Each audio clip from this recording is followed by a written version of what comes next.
Good afternoon, everyone. Hey, we're back. Stephen and Paul from WinExtra. We're back for another episode of Daily Brief.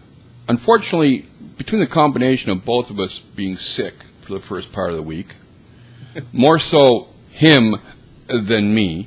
Yes, it was my fault this time. Yes, it's all. See, here's the thing, folks. It's always Paul's fault. Okay, Yes. it's safer that way.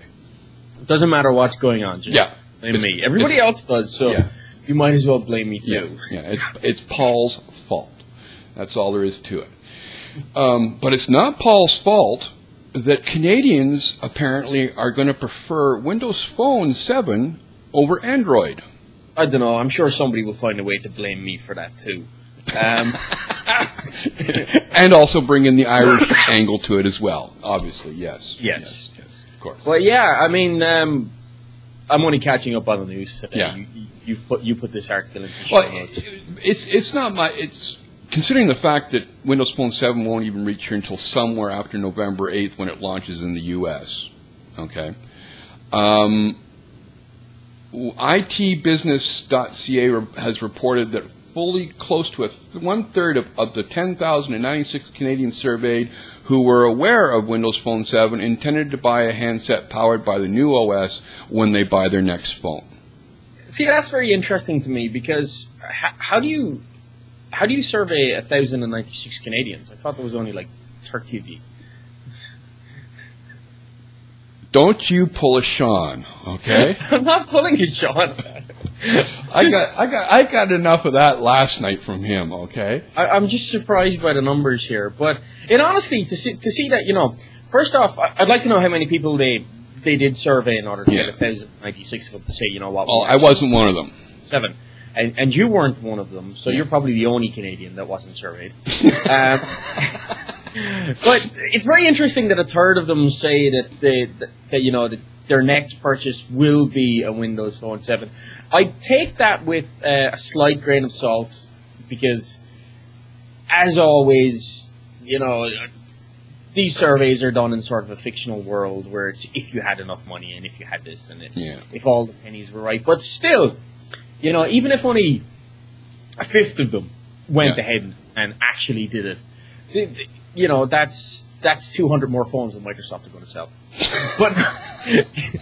But no, I mean, it still bodes well for Windows 7, even though for Windows Phone 7, even though we did get some bad reports from France and there has been some bugginess with some things. But you know what? This is the great thing about Windows Phone 7: the fact that we are going to be getting regular over-the-air updates that the carriers can't stop. So these problems will be resolved rather quickly. So it's good. It's positive news, and it makes me one happy camper anyway after coming back. Do you know what makes me happier? I don't want to know.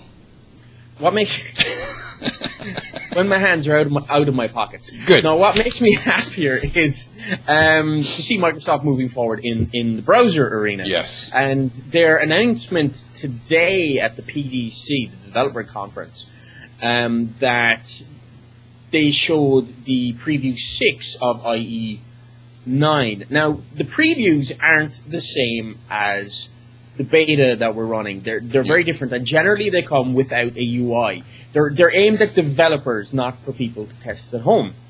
But Ars Technica posted a link today that if you download the preview, which performs amazingly fast, by the way, they showed it stripping Chrome and Firefox in the latest betas. If you download it, you can actually install it, and by doing a little bit of trickery, you can get it to run with the UI, so you can actually start using it as your browser, which is it's cool to people like me. Yeah. Well, considering that also I saw one, and I didn't get this into the show notes, but there's also a report out that there's no more betas of the IE9 to come out. It's going straight into the release candidate stage. Well, that's good, because that means then that we're only two releases. You get RC1. Sometimes you get RC2. Doesn't mean that we're not very often. I haven't seen, I can't remember that many of their products have gone to an RC2 level. But Internet Explorer 9 beta alone has passed 10 million downloads. Now that is an impressive number. Yes. Because generally, when it comes to betas of things like IE, generally the normal public are not the people downloading these things, so the numbers are relatively low. Yeah. But to have 10 million downloads of it shows not just a strong showing from the tech community and the early adopters, and of course that the developers are very interested in getting their hands on this, but maybe we're starting to see a bit more general knowledge of it out there. Now, one of the things about IE9 that I really love is the ability to dock websites to your taskbar in Windows 7. But the problem is that most of your websites out there, they have this little icon, and it's in what's called a .ico format, and generally these things are only 16 by 16 pixels, or at best 32 by 32, which makes it look horrible on the bar. Well, enter Microsoft with the HTML5 X icon editor. This is a handy little editor, completely released by Microsoft. Just go to xiconeditor.com to try it out, and basically it will allow you redo your little icon that you have at the top of your website in a more high-resolution format and give you everything you need to put it in your website. It won't cost you a penny. But then when people dock your site from IE9, and I'm sure other browsers will support it in the future, it will actually look like it's got a good solid icon sitting up there. And it's just one of those, those little pieces of polish that you want. And that's the thing about with Microsoft. I'm more so than ever in the past, they seem to be really concentrating on those little things. Like they're making sure that they grab those little details. It may not seem that important, but in the overall in the overall scheme of things, that's very, very good. Unfortunately, the problem with looking at all the little details is sometimes you miss the big ones because you're too busy paying attention to the little ones. But so far, they appear to be getting it right. Now, one place that they're getting it right today, and one thing that is probably annoying you. Yes. I'm gonna have a talk with Ballmer the next time we sit down and have a coffee. Okay. Because does this happen often? Does it? Hey, NDAs, man. I'm sorry, I cannot say any more. But apparently, I can't even keep a straight face through that one. Apparently, all the PDC attendees that are physically in the building at the time of when Ballmer gave his keynote speech are going to be getting a free Windows Phone 7. You see. You might have saved some money if you'd sent me to cover that conference then. Shut up! But no, but here's the other story. If you hurry up, and between the week of October 27th and December 1st, every week between then, you have a chance to win one.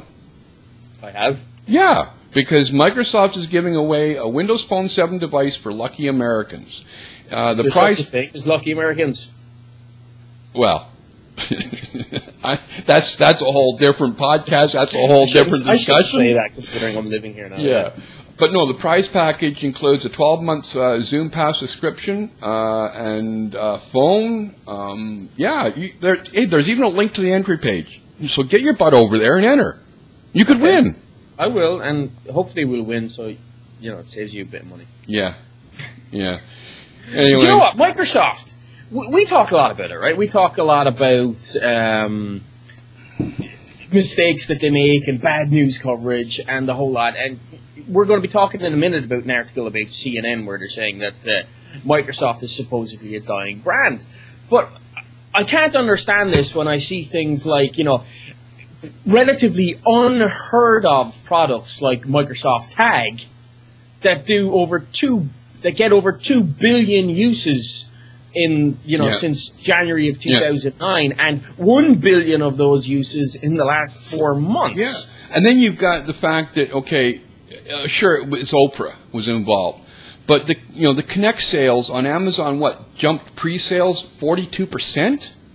Yeah, that was a smart move by Microsoft, to get brilliant move to give away some Connect to the Oprah crowd, and I mean we were already talking about last week that Connect pre-sales were sold out, that there was fears that there wasn't going to be enough of them.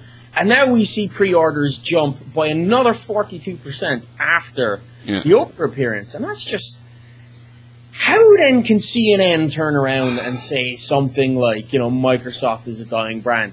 We have 240 million sales of Windows 7, which makes it the fastest selling operating system ever. It was the fastest selling operating system ever at 140 million sales. Yeah. Now we've got 240, and we're expected to break 300 million by the end of year, which is only 2 months away. Yep.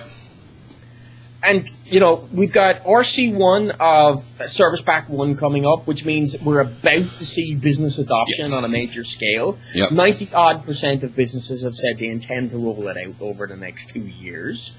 You've got Kinect in the living room. You've got Xbox 360 in the living room. Windows Phone 7 in the pipeline. Microsoft Mobile come back. How on earth can CNN justify saying that Microsoft? See, Microsoft, I wouldn't say it's becoming a dying brand. I would say it's becoming one of the classics, like, you know, GE. You know, okay, people know the name GE, but you really don't expect it to be. Actually, what CNN said, I think, it was that it's a dying consumer brand. But, I mean, how many people sit around home and they talk about Coca-Cola? They don't. They just go out and they buy it, and they use it. Yeah. You know, it's like Samsung. When do you ever hear Samsung mentioned, but people still go out and buy the TV? Yeah. Yeah. It's just one of those things that happens, you know? Well, I was rather tongue-tied when I saw the original CNN post, and then WinRumors, which is a news site, up, took their little say in it. And he's basically saying the same thing we are. Like, how can you have the products that Microsoft is having right now achieving such phenomenal sales numbers and be considered... And then telling us that it's dying. Yeah. I have no idea. But I tell you what, folks, we want to hear what you think about it. And if you have a thought or an opinion on it, drop us a voicemail. Do it at 251-272-9633 or email us at podcast@WinExtra.com. And of course, if you're watching this on YouTube, leave us a comment down below. And don't forget to hit the subscribe button while you're at it. And if you're not watching us on YouTube, youtube.com/dailybrief to subscribe and get our Everyday That I'm Not Sick podcast. And on that note, folks, it's Steve and Paul from WinExtra with the Daily Brief. We'll see you all tomorrow. See you tomorrow, folks. As long as you're not sick. I'll be here. Bye, folks. From hell or high water.